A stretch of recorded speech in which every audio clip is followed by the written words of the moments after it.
The Baines estate stood where the town's cobblestone road dissolved into a narrow dirt path, its walls darkened by more than a century of rain, its roofline hunched like the shoulders of someone trying not to be noticed. Every shutter was nailed closed, not in haste, but with careful precision. Each rusted nail driven in at a perfect angle, as if the house itself was determined to avert its eyes from the world beyond its overgrown yard. Children who walked past on their way to school often quickened their steps, whispering about the way the house seemed to tilt ever so slightly toward the woods, like it was listening to something inside them that even they could not hear.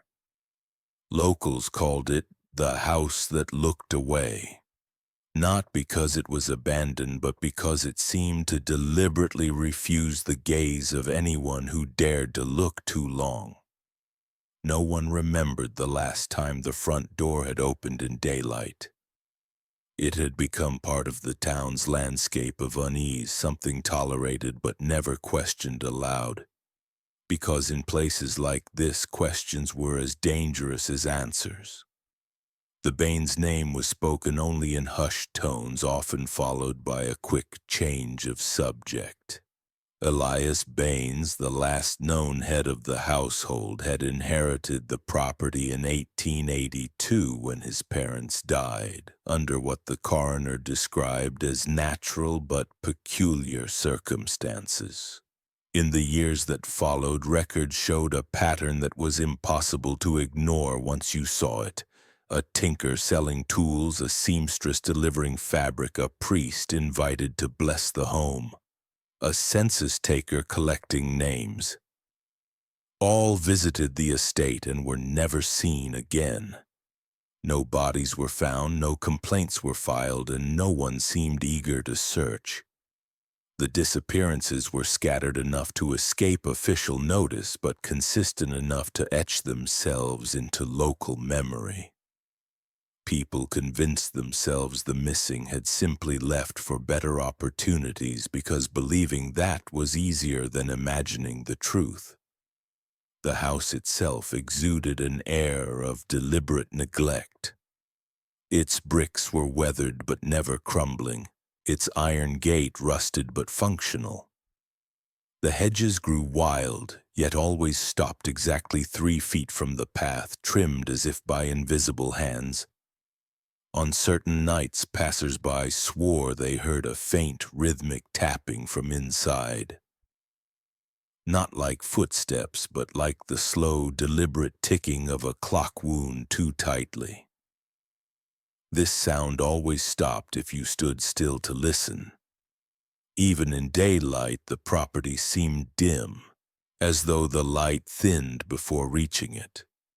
There was a stillness to the air around it, the kind that makes you think of a closed jar, preserving something that should not be preserved.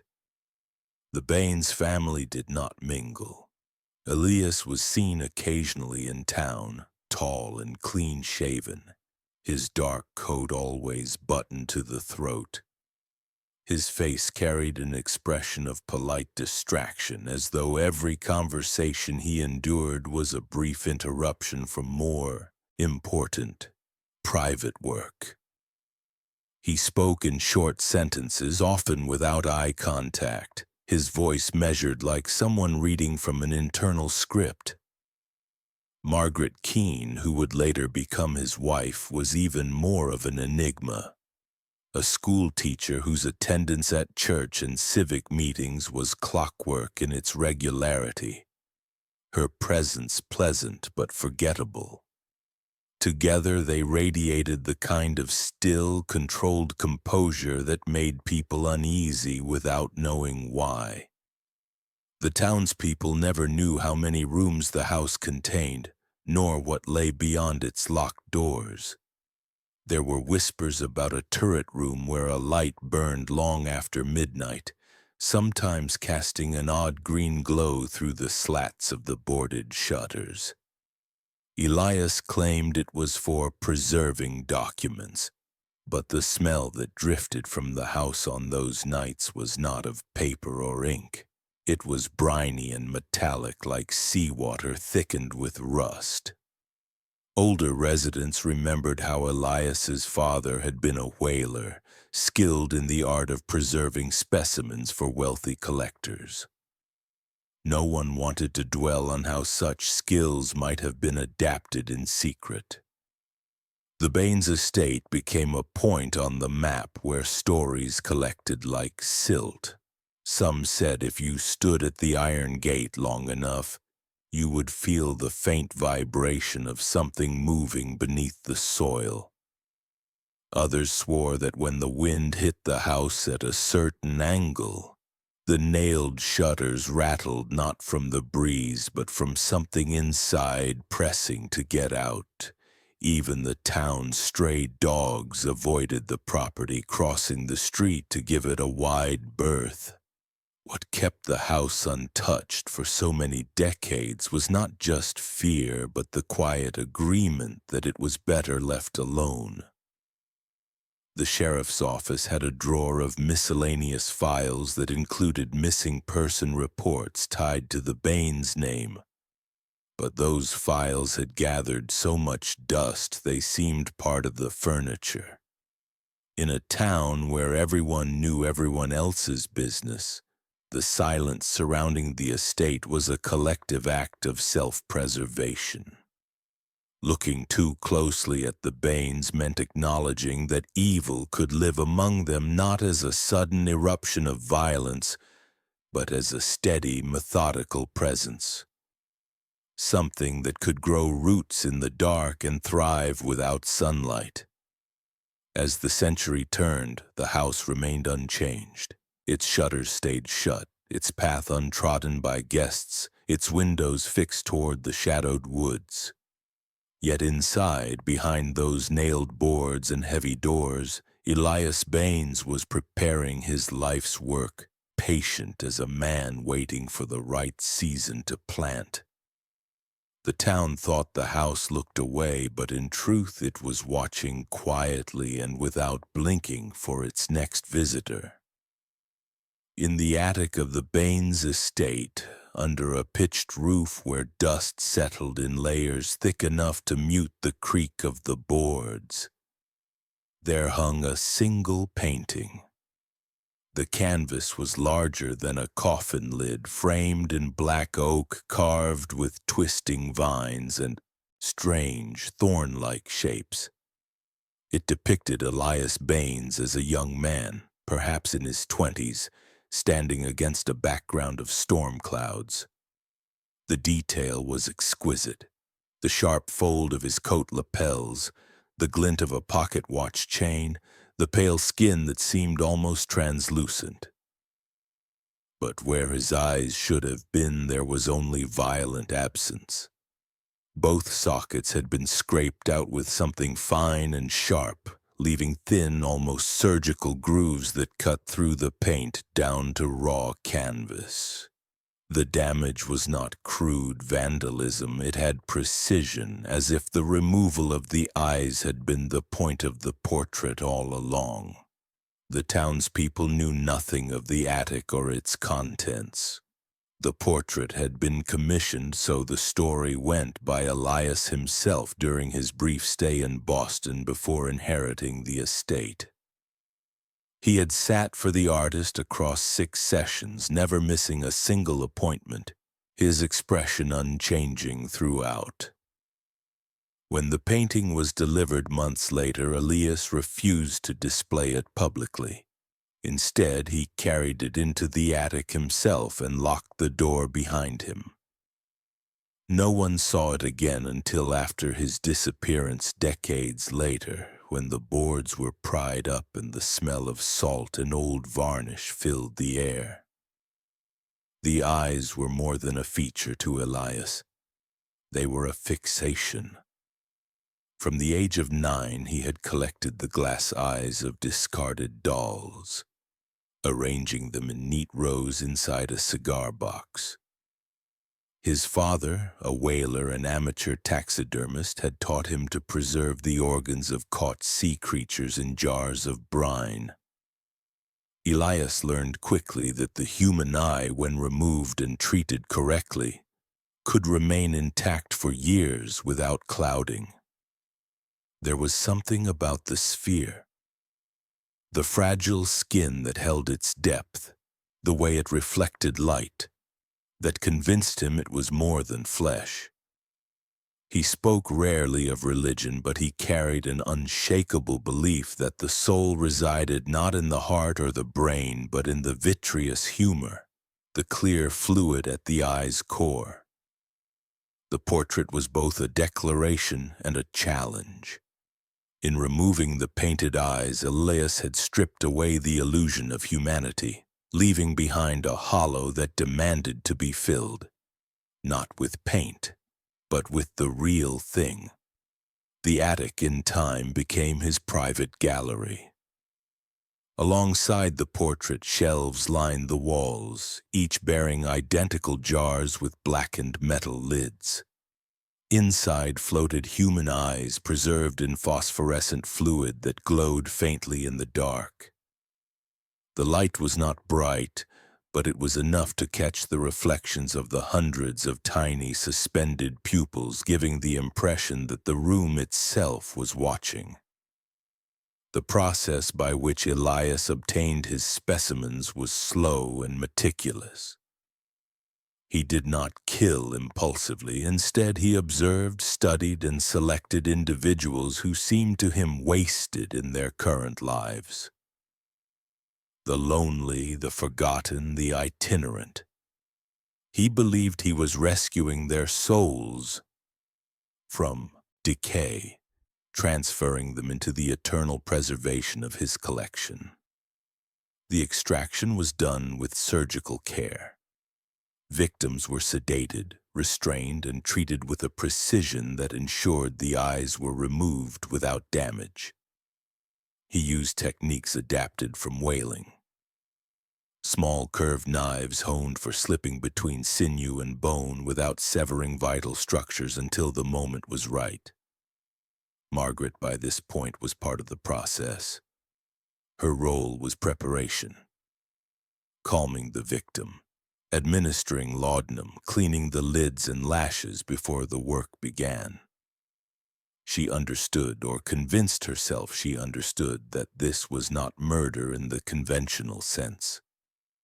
Elias would sometimes speak to her in low tones while he worked, explaining how each eye was different, how the hue of the iris altered slightly after death, how certain souls seemed to resist the stillness of preservation. He spoke of a jar on the far shelf that vibrated faintly at night, as though the spirit inside had not yet accepted its fate. The attic's heat was stifling in summer, and the briny smell clung to Margaret's clothes long after she left the room. Still, she did not question the ritual. The portrait's blank sockets loomed over them during every procedure, a silent reminder of the ultimate purpose. Elias believed that when his own eyes were finally preserved, they would complete the painting. The empty sockets filled at last, the image of himself becoming both an artifact and vessel. Outside the attic, life in the town went on. Children played in the streets, church bells marked the hours, and no one knew that just beyond the edge of the forest, a private museum of human sight was growing, jar by jar. Elias kept careful records in a ledger hidden beneath a loose floorboard, each entry marked with the subject's initials, the date, and a short description of the condition of the soul at the time of extraction. These notes were clinical, almost tender in tone, as if he considered himself a custodian rather than a killer. By the end of that decade, the shelves were full. The portrait remained unchanged, its canvas eyes still absent, Its painted mouth curved in a faint smile that seemed more confident with each addition to the collection. To Elias, the work was far from over. The portrait was a promise, and he was patient. The eyes he sought most on his own would be taken only when every other part of his life's work was complete. Until then, the house looked away, and the attic watched in silence.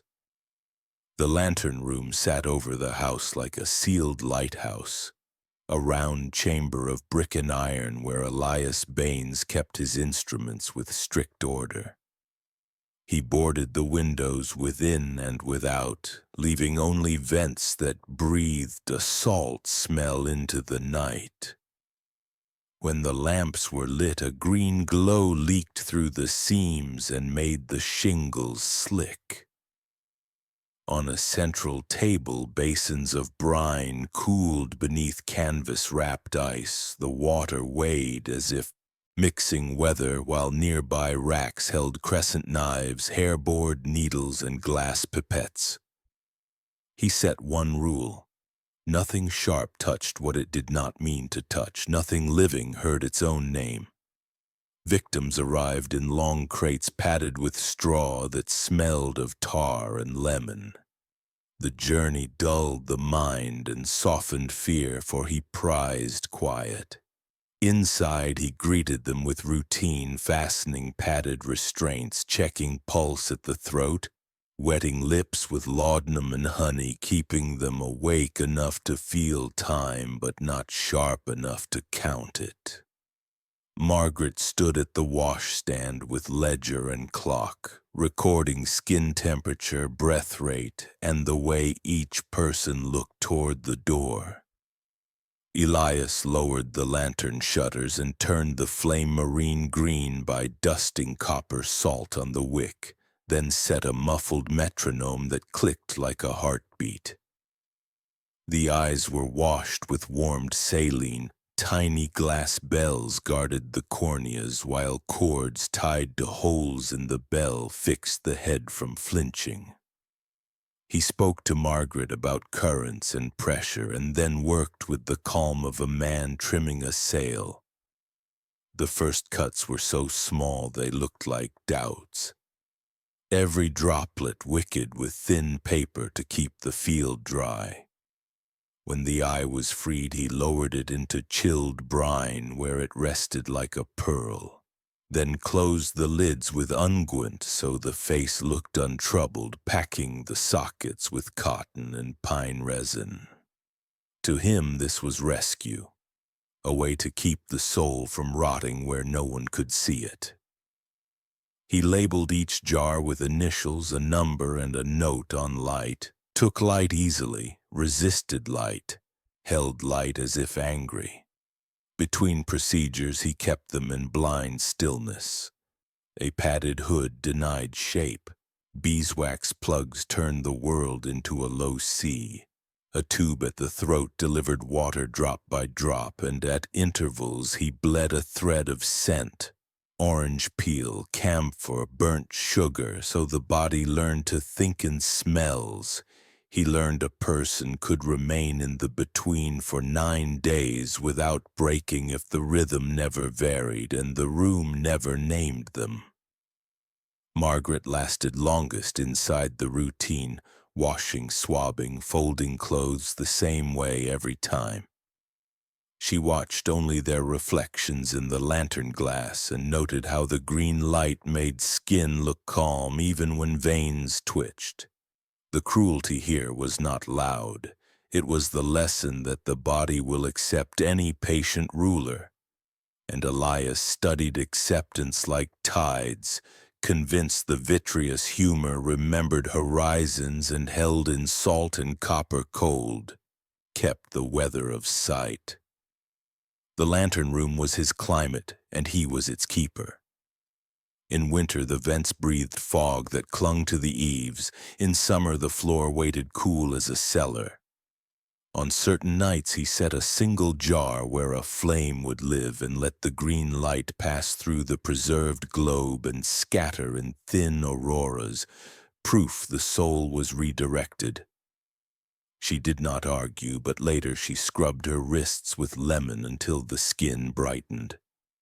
Below them, the town kept looking away. The jars kept their small planets of light, and when the coastal storms of 1893 began to ride inland, and the ground around the property went soft and black, the vents whistled like a kettle, and Elias smiled into the glow. The season for moving deeper had come, and the next part of his work would not require windows at all. He kept the jars on circular shelves like rings of a clock, and each week he turned them a single notch so every soul faced a new segment of wall. An orbit, he believed, taught them patience. Sometimes, before dawn, he would stop the metronome for breaths and listen to the room hold still, then started again to hear relief move through the bodies like thaw. Margaret Keene entered the Baines house as a bride in name only, though the town saw nothing strange in her modest veil or the way she clutched the bouquet as though it might drift away. The marriage took place in a side chapel of St. Bridget's on a weekday morning without music or guests beyond the priest and two witnesses Elias had brought from Boston. Men whose names vanished from the registry before the ink had dried. She moved into the estate without a trousseau, without family visits, without a ring that fit. The band slid loose around her finger as though made for someone else. Elias had not courted her so much as chosen her. For months before the wedding, he had attended her school under the pretext of repairing the old maps and globes, watching the way she handled objects, noting how she used both hands when passing an inkwell, how she could hold a squirming child still without bruising them. He measured her patience in the pauses between her words. Margaret's own past was a quiet ledger. She was an orphan by 18, self-taught in her trade without any known vice or great ambition. That made her safe for Elias's purpose, and safe meant moldable. In the weeks after the wedding, she was given a routine as fixed as clock gears. Lessons in the kitchen on boiling instruments without bubbling the water. In the upstairs corridor, exercises in threading hair through a fine needle. In the lantern room, long hours of observation, instructed to stand in shadow and watch his work without comment. Her wedding dress hung in a linen press untouched, as though it had been worn for a role she had now stepped out of. The first time Elias allowed her to assist, he placed her at the victim's side with a basin of warm water and a folded square of soft muslin. Her task was to moisten the lashes so they would not snap under the tension of removal. She was told to hum, low and even, to keep the body's pulse steady. Margaret's voice, once clear enough to lead hymns, fell to a barely audible vibration. The sound traveled through the basin into the water, into the skin beneath her hands.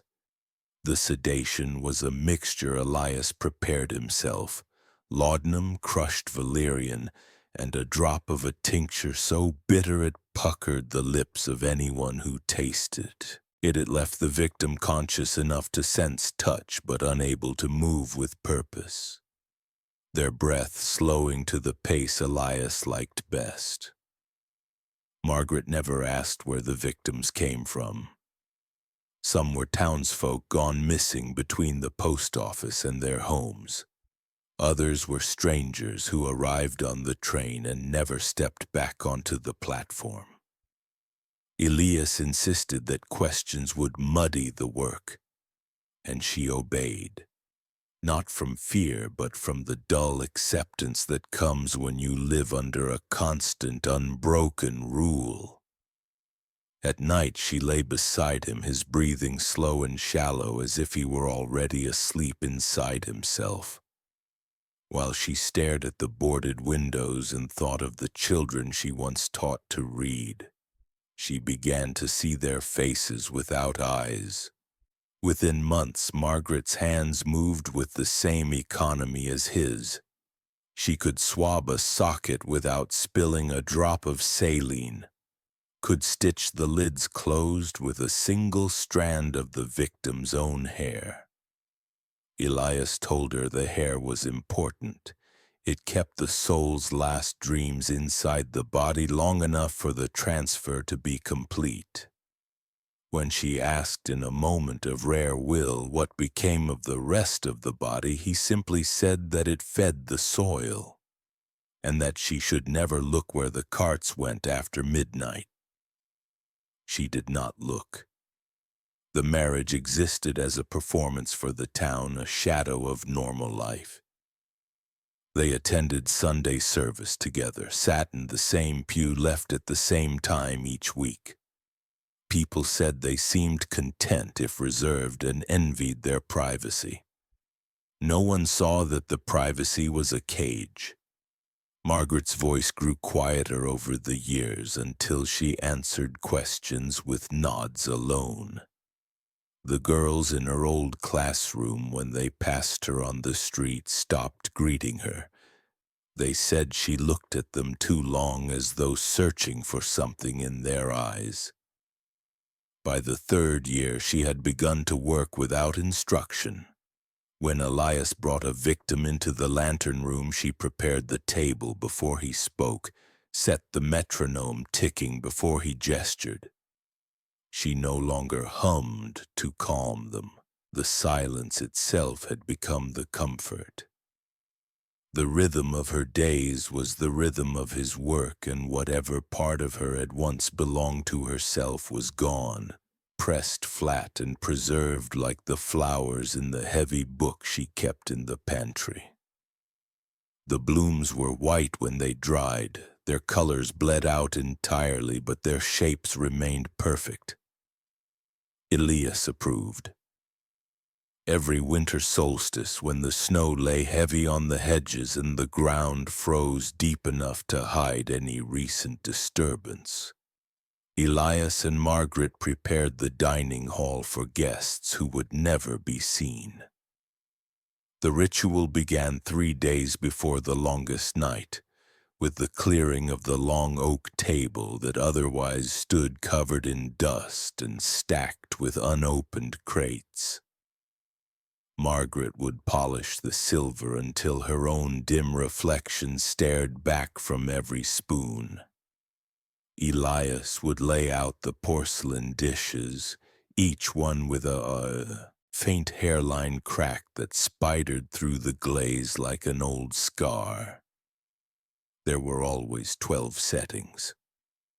It did not matter how many victims the house currently held.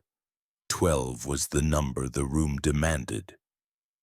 By morning of the feast, the hidden cells beneath the estate would be awake with a different kind of movement. The victims, already blindfolded or stitched shut, were fed small portions of broth in the days prior, just enough to keep them alive but hungry.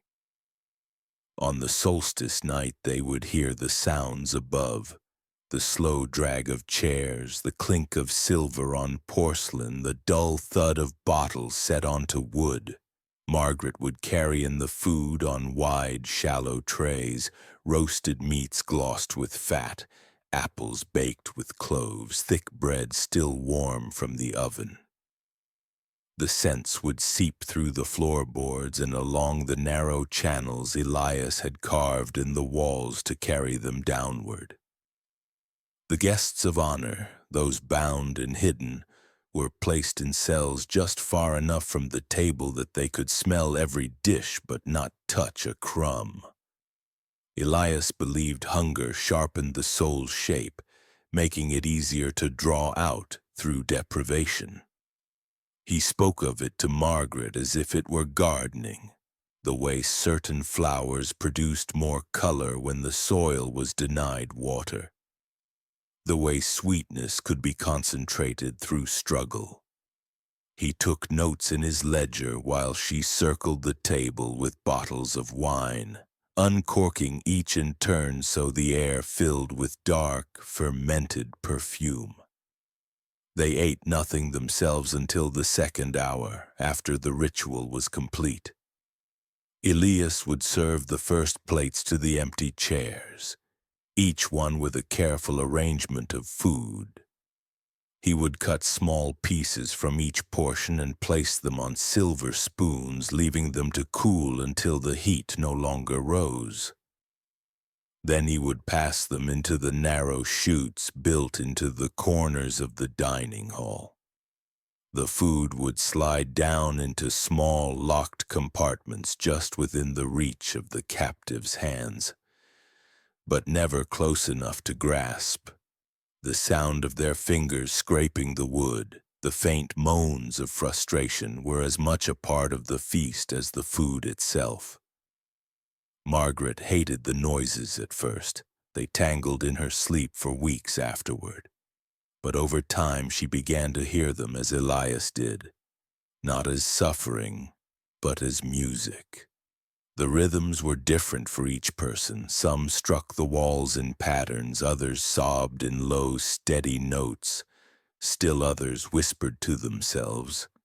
Elias recorded them onto wax cylinders using a phonograph hidden beneath the table, convinced that the sounds themselves were offerings to the unseen things that lived between the walls of the house.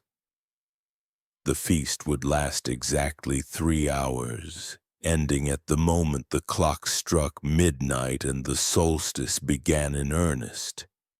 Elias would then take a small tin box from the mantel and place inside it a fragment from each plate, a sliver of meat, a piece of crust, a shred of apple skin.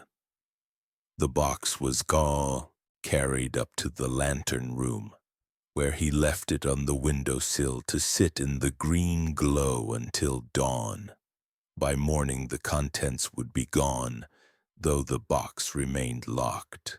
Margaret never asked where the food went. When the ritual was over, they would eat in silence, chewing slowly as if each bite needed to be memorized. The dining hall's fire would be allowed to burn down to embers and the house would fall into a heavy stillness. Below, the captives would slump in their restraints, exhausted from the nearness of what they could not have. Elias believed that deprivation at its height became a kind of purity, stripping away the noise of the body until only the soul's bare sound remained. The phonograph cylinders were labeled with the date and the phase of the moon and stored in a cabinet alongside the jars of preserved eyes. The solstice feast was not just cruelty, it was preservation. Elias and Margaret repeated it every year without fail, marking time not by the calendar but by the sequence of preparations, the gathering of ingredients, the arranging of chairs. The rest of the town celebrated in warmth and laughter, unaware that a different kind of table was set in the woods, one where the guests were present in flesh but absent in freedom. And as each year passed, the sounds from below grew more precise, more like the language of something Elias was certain he could one day understand. Margaret began the bone garden in late winter when the orchard trees stood like black ribs against the sky, a season when the earth could be opened without questions because cuts and prints were blamed on frost, and she did not think of it as burial at first. She thought of it as arrangement, a way to keep the pieces from drifting inside her head while Elias showed her how to boil fat with lye, how to rinse until bones squeaked in her fingers, how sun could turn ivory brittle if left too long, and how shade and damp would keep it quiet. She started with shards that did not belong anywhere else, the small broken ends that remained after the body's story had already been taken, and with a spoon and a brush she drew a shallow spiral in the soft ground between two apple trees and set the fragments along it until the spiral became a stem and the stem wanted a flower. For the heart she chose kneecaps smooth and domed, laid in a ring that seemed to hold breath. For petals she used finger bones, their lengths turning in a slow widening that made the dirt look as though it had learned to bloom. She tamped soil over each piece with the flats of her fingers and pressed the edges clean so that no one shape announced itself above the pattern. When a light snow came at dawn, the grooves filled and the white caught the lines she had set. And the hidden rose brightened through the frost like a watermark, and her chest loosened because the pattern held. She returned with a bucket and a sack of washed bone, and began a second blossom that pointed like a quiet sign toward the well. Ribs made long petals. A child's radius marked each stamen, and a collarbone curved like a crescent anchored the base. She could tell ages by touch now. Older pieces had a heavy hush. Younger ones felt like whispers. In the outbuilding behind the stable, a kettle steamed and a trough caught runoff that smelled of copper and soap. And she kept the door cracked so the metronome in the lantern room reached her and kept her pace as she skimmed grease with a spoon into tins that later fed the hinges, drew lye to loosen what clung, rinsed in rainwater until the white came back, laid each piece on burlap to dry, and sorted by feel, petal, stem, knot, leaf, until baskets filled with a future she refused to name. The cruelty of the bone garden was not the work itself, but what the work denied. The arrangement erased names so a mother could not lift her child from a rose and a brother could not place a hand on any single piece and say this bone was his own, and what the house had taken the house now kept, dressed in flowers. She told herself it was mercy because the town would not allow graves for those who could not be called whole. And order, even hard order, was kinder than a ditch. Yet the mercy cut each time she set a child's small ulna as a veining for a lily and felt the soil exhale. From the road the orchard looked neglected, hedges rough and grass high enough to hide a careful trail. And only fresh snow told the truth. Thin falls drew bright lines along every petal and stem, turning the ground into white paper that revealed what lay beneath.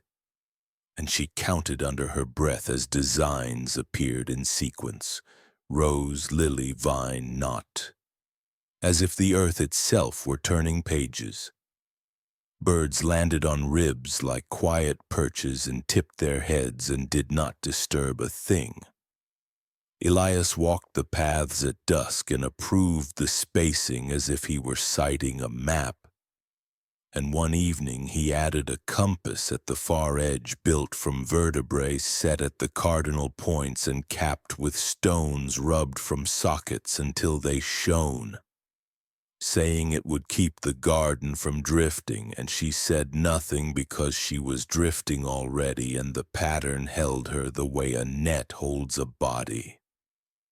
On a late March morning, a thin snow slid over the orchard and the sun rose at a low angle, and for 1 hour the entire design showed itself to the lane. Hedges looked like frames, beds like pages, flowers like pale diagrams someone had drawn into the ground to explain a quiet rule, and a wagon slowed and the driver stared 1 second, then flicked his reins and hurried on as if he had seen a map that did not want remembering. That night she lay awake and understood the bone garden had become a lock that kept the dead from being found and kept her from leaving, because every path out now felt like a line she had drawn herself, and to cross it would break the design, and in the morning she saw Elias step around certain patches with care as if he too felt the pull. Snow would come and go, and seasons would turn, and roots would weave between ribs, and small teeth would rise like seeds against the surface and sink again. And when wind rushed the orchard, the curved bones hummed a low sound that settled in her chest like a second heartbeat, while the metronome above kept its click and two clocks ruled the house, one marked by brass, one by bone, and both moved forward without mercy. The schoolhouse basement smelled of chalk dust and damp coal, a low-ceilinged room where the sound of footsteps sank rather than carried. Margaret had the keys to every door in the building, a trust earned over years of predictable obedience, and she used them to open the narrow side stair after the rest of the teachers had gone home. She brought only the children who did not speak much, those who avoided the games at recess, who lingered at the edge of the yard staring at the fence or the trees. She told herself she was helping them. They were already alone, already distant, and Elias had said that distance made the soul easier to measure. The lessons began at dusk. The room was lit by a single oil lamp with a chimney blackened at the top. The light bent low by a reflector so it spilled only across the small desk where each child sat. Around them the corners were swallowed in shadow. On the desk was a metronome, ticking at a pace just slower than a resting heartbeat, its brass pendulum catching the lamplight with each swing. Margaret would place a sheet of plain paper in front of them and a piece of charcoal, then ask them to draw whatever came to mind. She never corrected them, never spoke except to say, "Keep going." The point was not the drawing, but the way their hands moved, the way their eyes, when visible, followed the pendulum more than the page. The sessions grew stranger over time. Elias began sending her small devices, a mirror polished to a blur so the reflection never resolved, a thin reed pipe that produced a note so low it could be felt in the jaw more than heard, a set of jars filled with resin that burned with different scents, pine, sugar, camphor, lemon, released in steady intervals so the air shifted every few minutes without the children noticing why. He told her to watch how long it took before their breathing matched the pendulum before they stopped glancing toward the door. Some children resisted. They fidgeted, whispered, and tried to look into the dark corners. Margaret noted how these ones often had a quickness in the eyes, a way of darting between lamp and shadow as if keeping track of two worlds at once. Others settled quickly, their posture softening, their grip on the charcoal loosening until it rolled from their fingers without notice. Elias called these keepers, souls that once stilled could be moved without breaking. The cruelty was subtle, invisible to anyone who might glance in and see only a woman at a desk with a student. But each session ended with the child leaving more dull than when they arrived, the metronome still ticking in their heads as they walked home. Some parents remarked on how quiet their children had become, how they seemed to sleep more, how their eyes looked different. No one connected it to the schoolhouse. No one wanted to. Once a month, Elias came by himself after dark. He would stand in the shadow of the basement's far corner, unmoving while Margaret conducted the lesson. The children rarely noticed him at first, but after an hour or more, they would start to glance toward the corner. sensing the presence without seeing it clearly. He measured the time it took for them to look, recording it in his small leather book. Then he would leave without a word, and Margaret would know by the way he avoided her eyes afterward whether he had found what he was looking for. When the sessions ended for good, the basement felt hollow in a way it had not before. The metronome remained on the desk, its pendulum stopped mid-swing, and the lamp's reflector showed the faint impressions of many small faces leaning toward the light. The air held a stale sweetness from the last burning of resin, a scent that clung to the wood for weeks. The children moved on through the grades, their memories of those evenings thinning like fog. But Margaret knew some of them still carried the rhythm deep inside. She would see it years later in the way they paused before speaking, as if waiting for a silent beat to pass. The town never questioned why certain pupils left school abruptly, or why a handful simply vanished before term's end. Those absences were explained away as family relocations or illnesses. The truth stayed in the basement, in the marks on the desk where charcoal had pressed too hard, in the tiny flecks of soot from the resin that no broom could fully sweep. And in Margaret's mind, where the faces floated in the dark corners, swaying to a rhythm that had outlived the ticking of the metronome. The storm that broke over the Baines estate in the spring of 1893 carried more water than the ground could swallow. For 2 days rain lashed the roof and rattled against the boarded shutters like fists, and the orchard swam in mud so deep that even the bone patterns Margaret had buried blurred into a slurry of pale fragments. When the ground gave way at the rear of the house, water seeped into the foundation, filling the hidden cellar Elias had carved over the years.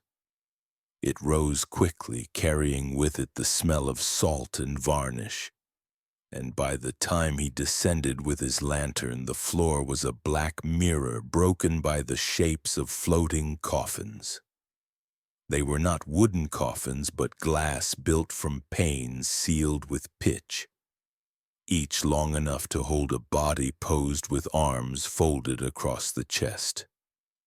Elias had made them in secret, one at a time, ordering the panes under the pretense of repairing greenhouse windows. Inside each floated a victim preserved not in life but in semblance, their faces wax pale, their skin smoothed with ointment, their eyes replaced with polished stones black as obsidian. The bodies were dressed in clothing Elias had kept from the victim's arrival.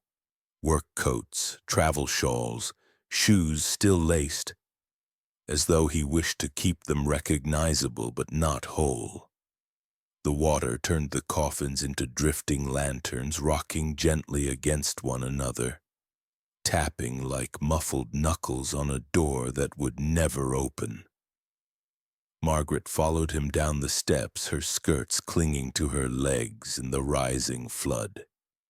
She watched the bodies bob beneath the lantern light, their stone eyes flashing as the glass tilted. For a moment she thought they looked like saints in reliquaries, lying in wait for a devotion that would never come. Elias, however, saw them as unfinished. The water had broken the seal of his order, turning what had been a silent gallery into a grotesque parade. He cursed not at the storm, but at the disorder, the violation of arrangement. The cellar had been his sanctuary, his archive of those who could not be reduced to eyes alone. Each coffin carried notes etched into the pitch at its base, initials, dates, the briefest observations. Breath quickened, resisted song, compliant with resin. He had meant to build rows of them stacked like pews in a church, but now they drifted and turned, faces rising and sinking as if the water itself mocked his control. He waded among them with ropes, trying to anchor the coffins to the stone columns, but the current pressed against his knees and pulled them free again. Margaret tried to help, holding one coffin steady as Elias tied the rope, but the body inside shifted with the motion and pressed its pale cheek against the glass. She recoiled, nearly losing her balance. The stone eyes seemed to stare directly at her, and she realized the cruelty was not only in the taking of life, but in the preservation of its likeness, forcing her to face the eternal presence of the dead as silent witnesses. The cellar had become a congregation, and the water their voice. By dawn the storm eased, but the cellar remained half-flooded. Elias ordered the doors sealed, the cracks filled with tar, and forbade Margaret from speaking of what she had seen. But word spread regardless. Workers repairing fences on the road claimed they saw something glinting beneath the water through a half-open hatch. Faces, dozens of them rocking gently as if asleep. Children whispered that the Baines kept a river of coffins beneath their house, and that sometimes the water overflowed and carried the souls into the orchard. The sheriff received reports but filed them away without action. No one wanted to step inside that house. The cellar never fully dried. Moisture lingered, coating the stones with a slick sheen, and a briny mist rose through the vents at night, carrying the faint smell of pitch and decay into the town when the wind blew east. Margaret scrubbed her hands raw after each visit, but the odor clung to her skin. Elias, however, treated the flood as an omen. If water could not destroy the bodies, then perhaps it was proof that what he preserved was beyond decay. He began speaking of the coffins as vessels, as if the flood had baptized them, transforming his work from preservation into sanctification. Still, something in him shifted after that night. He grew more desperate, more insistent that his rituals be perfected. Margaret saw it in the way his hands trembled when he worked, in the way his notes filled with frantic lines rather than calm observation. The flooded cellar had shown him that nature could intrude, that chaos could seep into his ordered world, and he would spend the years that followed trying to prove otherwise. But beneath the boards, the coffins remained, drifting in their half-light, their stone eyes waiting in silence for someone else to finally look. Margaret's rebellion began in a silence so thin it looked like obedience, and for a time even she could not tell the difference. She kept the schedules, washed the basins, folded the muslin into strict squares, and sharpened the crescent knives with the same patient strokes. But she tilted the metronome a fraction so the beat dragged half a breath, and she warmed the brine 2 degrees past his line. So the preserved globes took light wrong, and she trimmed the lamp works to smoke so the green fog browned at the edges and made the jars seem tired. Nothing dramatic, nothing that could be named aloud. Only small refusals that turned the room's perfect rhythm course. At first Elias corrected with the cold neatness that had always steadied him. He leveled the metronome with a bubble, reheated the brine until steam smoothed, rewrote the ledger in a harder hand, closed the shutters tighter until even noon looked like storm. When the notes still slipped, he removed her from the cellar work with a sentence about salt and skin and sent her back to glass and cloth and flame. Yet the drift continued because drift was the point. She measured laudanum with the same spoon but let one drop hang, surface tension holding it like a thought that would not fall until the last possible moment. She hummed again, the old low note but off-key by a hair so a body could not find the comfort of a pattern. She swapped labels on 2 jars reversing moon and month, a quiet lie that would itch his need for order at 3 in the morning. She moved the portrait in the attic by the smallest possible measure so the nails scraped a soft complaint each time the floor trembled. A private code for herself that said the wall would still take a mark. He answered her silence with silence and made the lantern room a rule, turning the key from the outside and leaving her alone with the preserved for a day and a night. No water and no chair.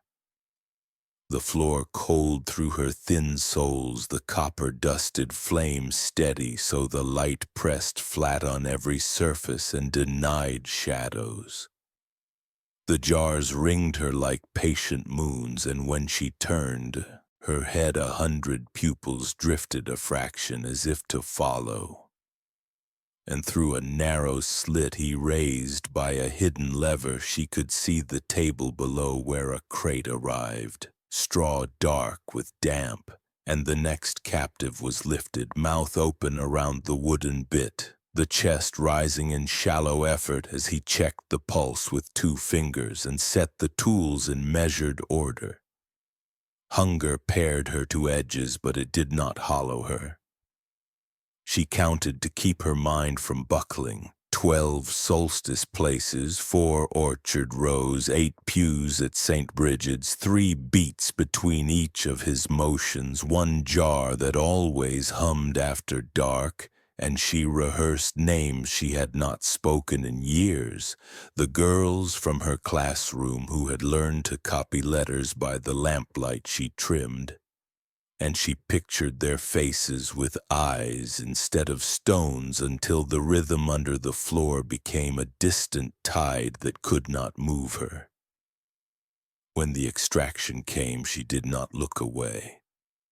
She watched the flash of steel, the cotton pressed, the careful lift, the drop into brine, and she felt something settle hard inside her. Not courage and not hate, but a decision that could carry weight without speech.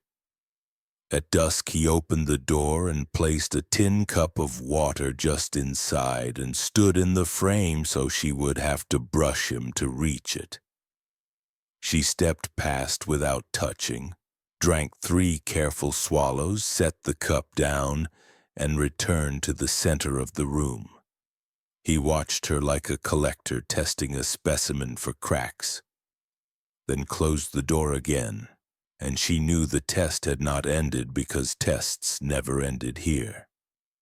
The next day she filed a hinge so a knife would snag for a heartbeat at the worst moment. She shifted the clock's stop by a minute so every time in his notes was slightly wrong. She reversed 2 circular shelves so his weekly turn miscounted the months. She laid a single hair across the lever slot, and when he pulled it, the hair snapped soundlessly, unseen by him, seen by her, proof that a thing so small could cross his clean line. She did not hope for rescue, she wanted an imbalance.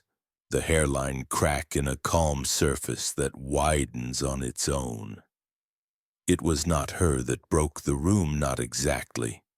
One morning the metronome would not start, its spring seized, its pendulum hanging, brass catching the green and holding it. He shook it once and twice, but the beat did not return, and the quiet that followed did not soothe him.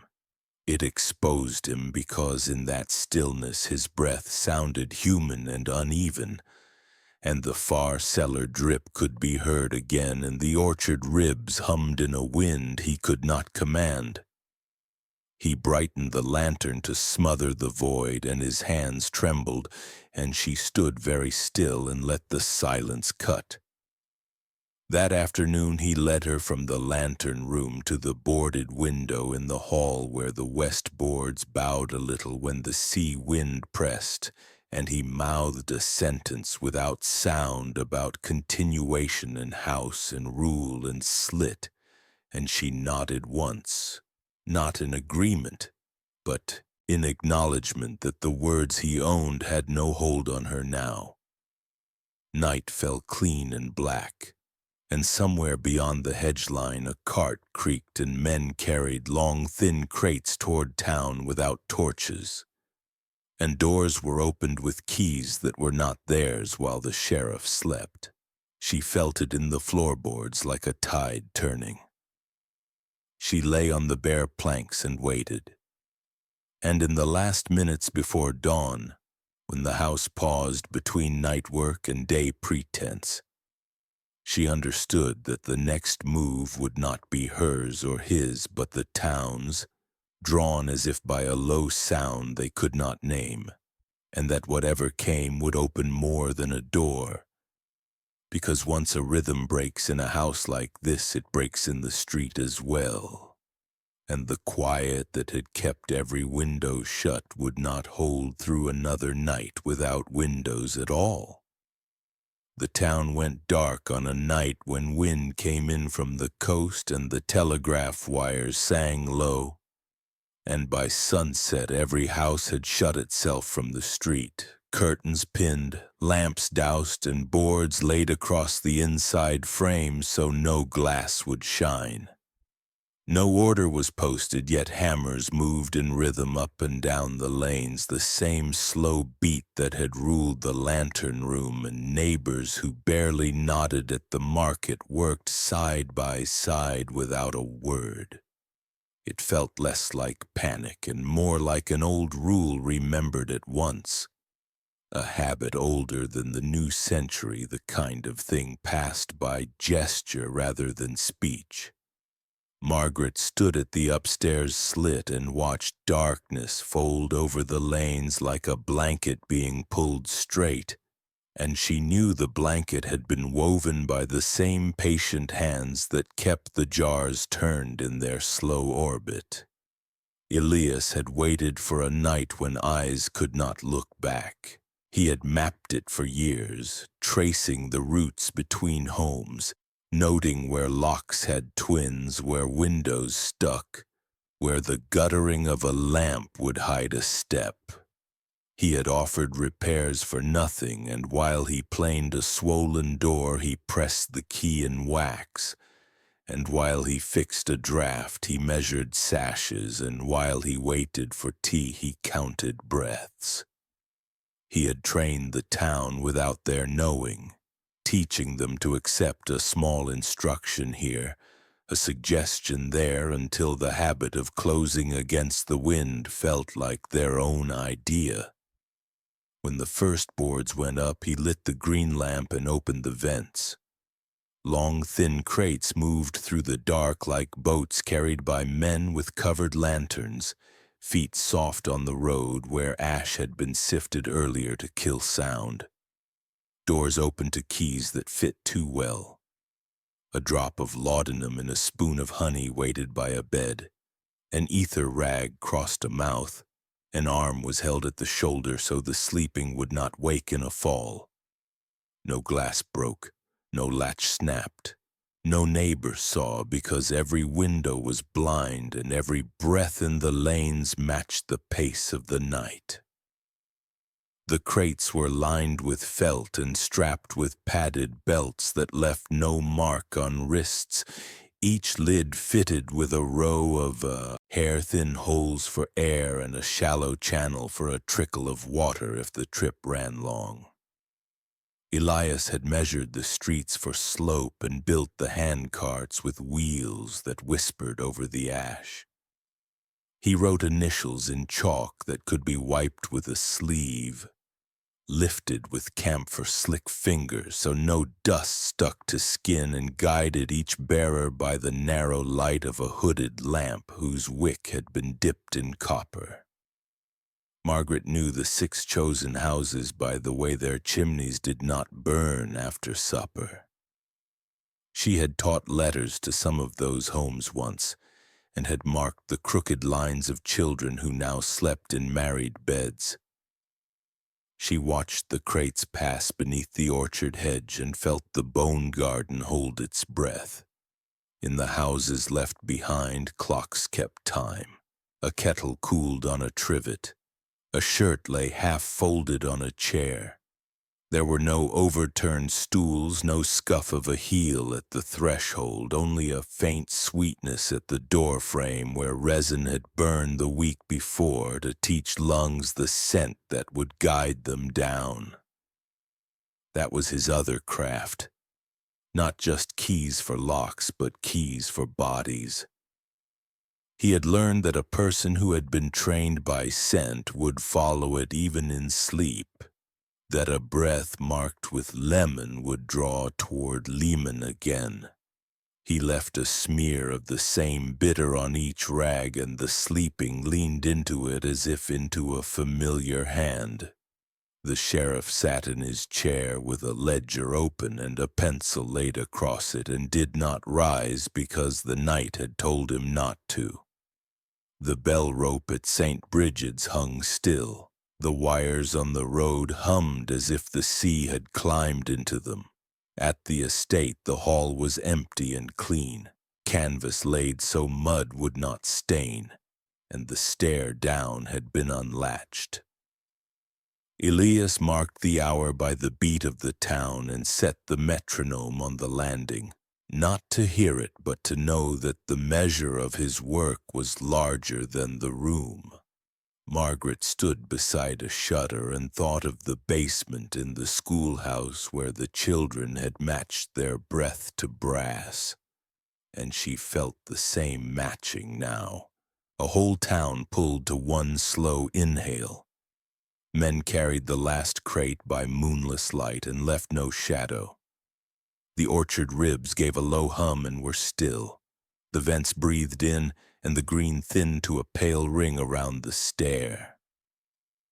When it was done, the doors of 6 houses were closed again, keys returned to keyholes without a scratch, and ash brushed away from steps with a willow switch tied with twine so bristles would not leave a trail.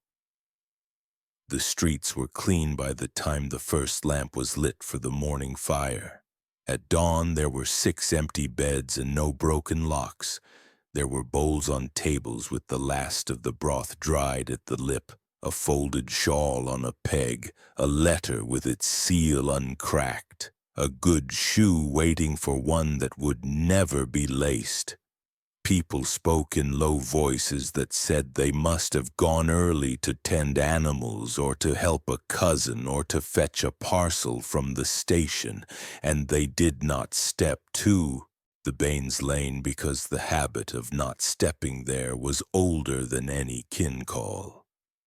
The sheriff ran a finger along a sill and found no grit and wrote nothing.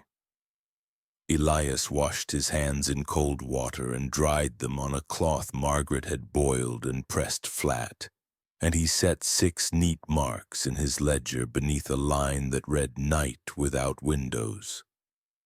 Above them clouds massed again, and the tower waited for the next strike to choose them without warning.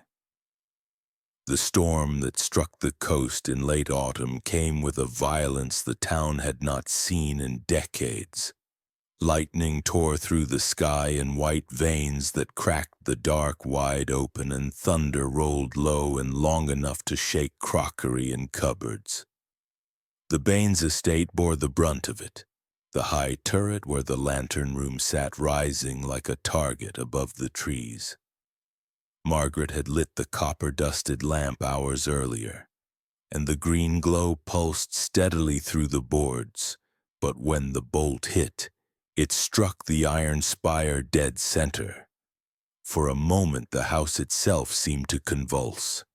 A searing blue light split the turret open with a shriek of shattering glass, and the lantern room ruptured into the storm, the air filled with the sound of breaking jars. Hundreds of them, each one crashing in sequence like a choir of glass voices, a rain of brine and shards tumbling down the walls. Preserved eyes burst free of their vessels, spinning in the surge, some striking the boards and bursting like fruit, others bouncing intact across the floor and out into the night through the gash the lightning had made. The storm carried them down the gutters, rolled them along the cobblestones of the lane, washed them into the street below.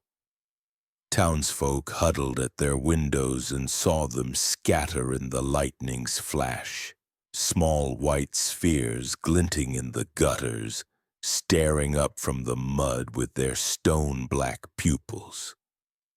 Children who braved the storm swore they recognized familiar colors, their uncle's blue, their sister's hazel, the pale green of a lost schoolmate. When dawn came, the street below the estate was littered with evidence no silence could explain. Dozens of eyes lay glistening on the stones, some still floating in cracked jars half filled with brine.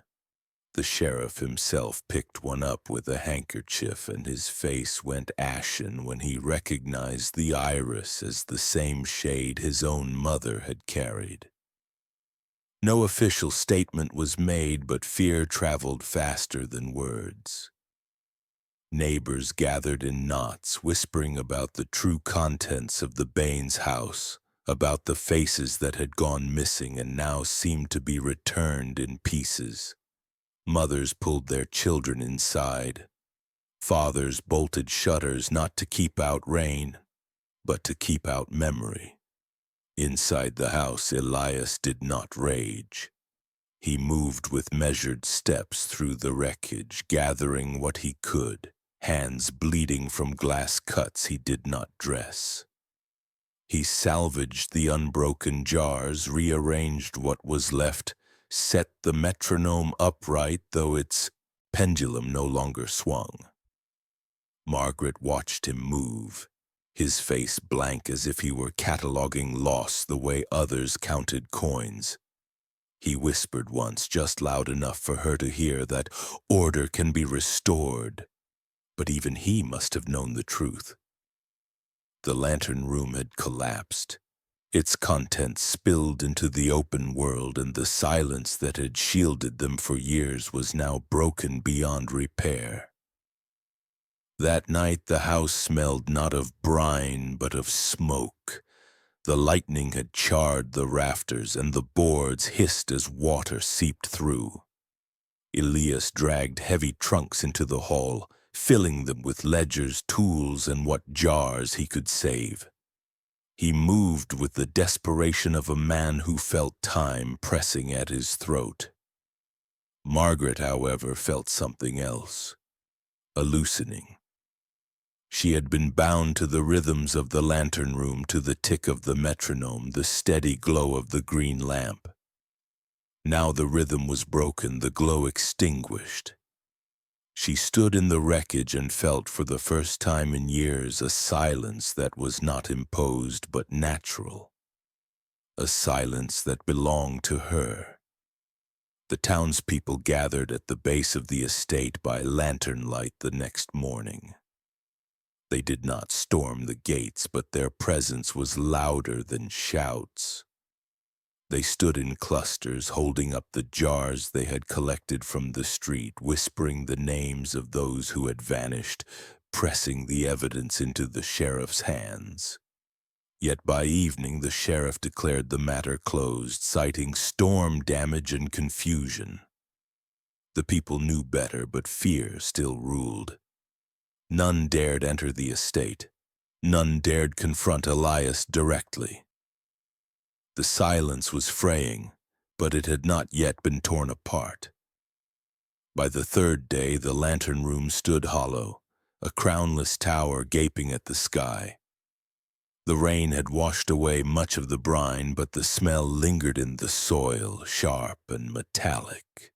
Children who wandered near said they could still see eyes lodged in the cracks of the stones, watching without lids until they shriveled to nothing. Margaret walked among them at dusk, unseen by those outside, and thought that the house itself was unraveling, one brick, one jar, one memory at a time. And then, just as suddenly as the storm had come, Elias was gone. No farewell, no trial.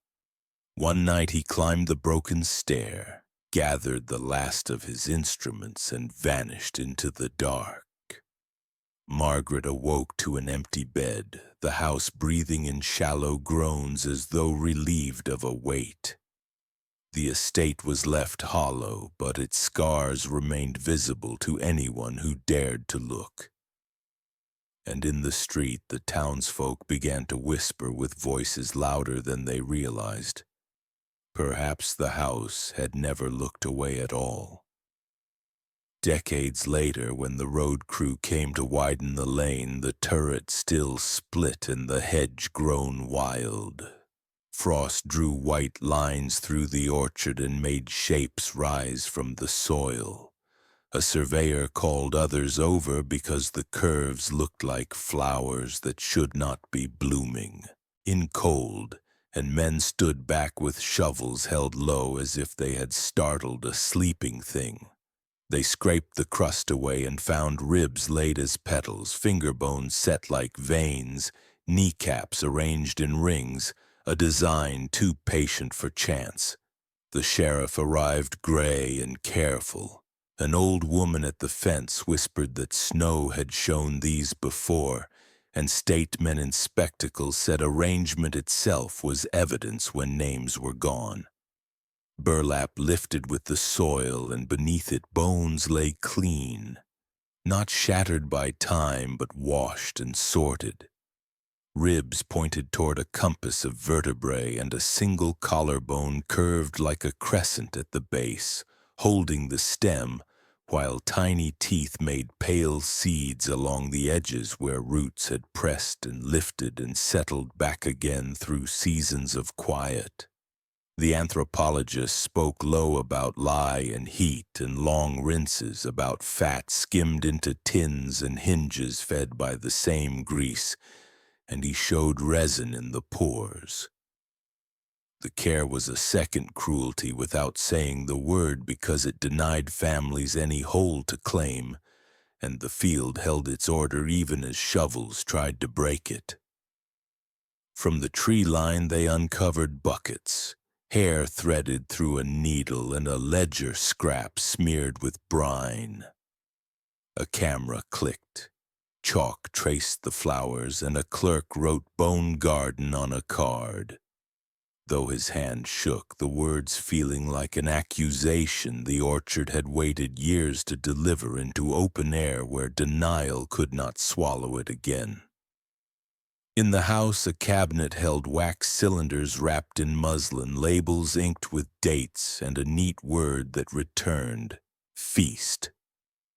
At the courthouse, the machine croaked alive and the room filled with chairs dragging, spoons on porcelain, breath catching near wood, and several listeners walked outside and were sick in the grass while the needle kept turning without mercy. A meeting in the church hall turned to a vigil, candles set in jars along the lane, mothers pressing fogged photographs to glass, fathers holding hats to chests. Some argued to burn the house flat, others to keep it standing as proof. And the priest said only that the land itself had spoken and would go on speaking through frost whether boards stood or fell. The governor ordered the sealed bundle from 1893 opened. Inside were flood notes about a cellar of glass coffins and stone eyes, letters begging action, and the sheriff's final page closing the case to prevent panic. The signature lay on the paper like a heavy hand, and the town learned how easily order can be used to blind a room already dark. Families brought combs and lockets and the last letters of the missing asking for matches. None could be sworn to a person, and the remains went into numbered drawers while the state weighed how to honor the dead who had been made into patterns. Grief gathered at the fence like weather and did not move on with the day. After weeks, the lifted plots became shallow prints. The town planted pale lilies exactly where bones had been, set a small plaque with no names, a date, and a line about soil remembering, and jars for offerings filled with folded papers bearing first names written soft, as if words might coax a whole from pieces. Reporters came and went, and the story climbed the coast, but the house stayed boarded, breathing brine when it rained. A few ledgers showed initials, months, and notes about light, and a question spread about blood and legacy and whether any Baines remained to answer, or if their work had learned to live without a family to own it. Winter returned and frost redrew the lilies, the pattern unchanged. Children traced the lines with sticks, half afraid and half unable to stop looking. And neighbors said the orchard hummed like a low bell when the church fell quiet, a sound that made people lower their voices on the lane as if the field could hear and judge them. What remained was to follow the name outward, to learn if the Baines ended where rumor said or if their roots ran forward into other soil. The clerk with the new map began to trace births and burials, and whispers from other towns spoke of work done in the same careful way, pulling the story toward a family tree that seemed to grow without branches at all. The genealogist who took the Baines records from the courthouse expected a thin line ending in Elias and Margaret. But what he found instead was a tangle that dissolved each time he traced it. There were birth records in Boston, a baptism in Salem, a ship manifest with a Baines listed among whalers, but the line stopped abruptly, as if every branch had been cut away before it could bear fruit. No children were ever recorded from Elias and Margaret's marriage.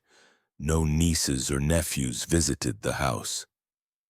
Census after census returned the same answer.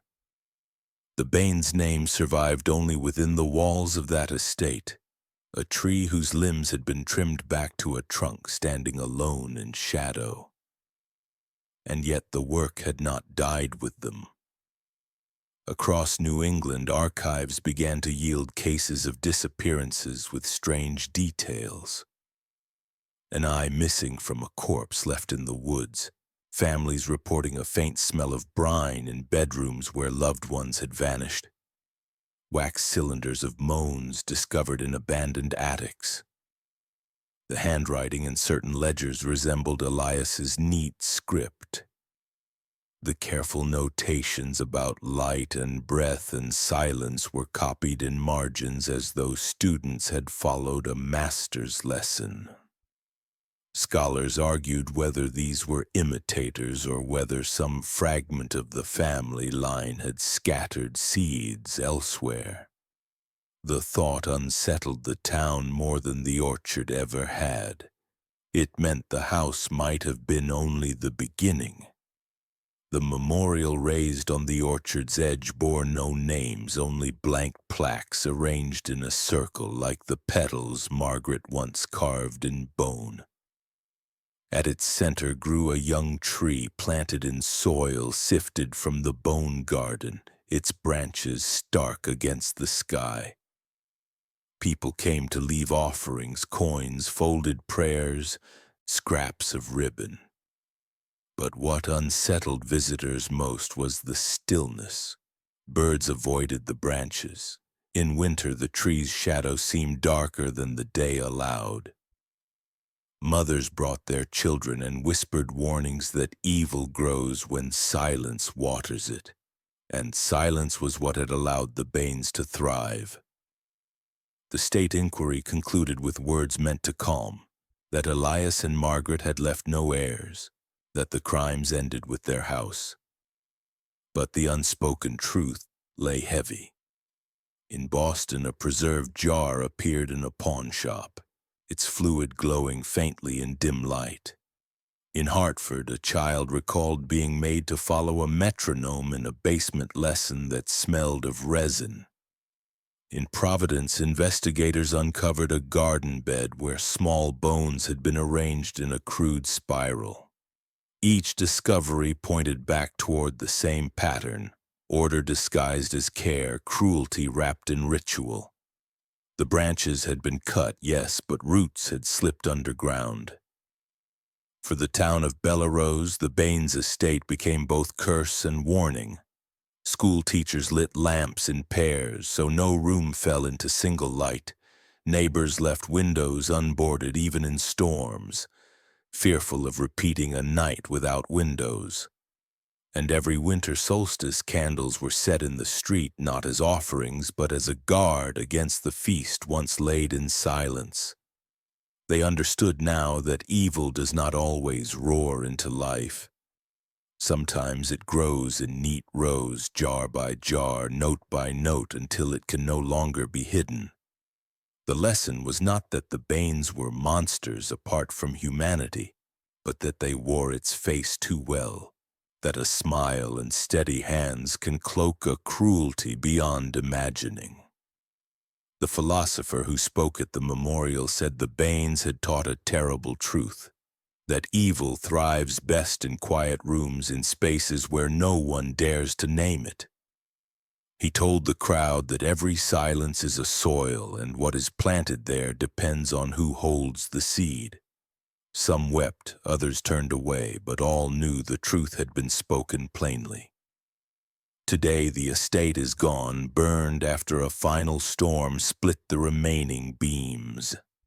The orchard was cleared, though lilies still rise in winter frost where bones once lay. The memorial stands where the gate once opened, its blank plaques catching the morning light. Visitors leave in whispers, glancing over their shoulders as though watched by something that does not need windows to see.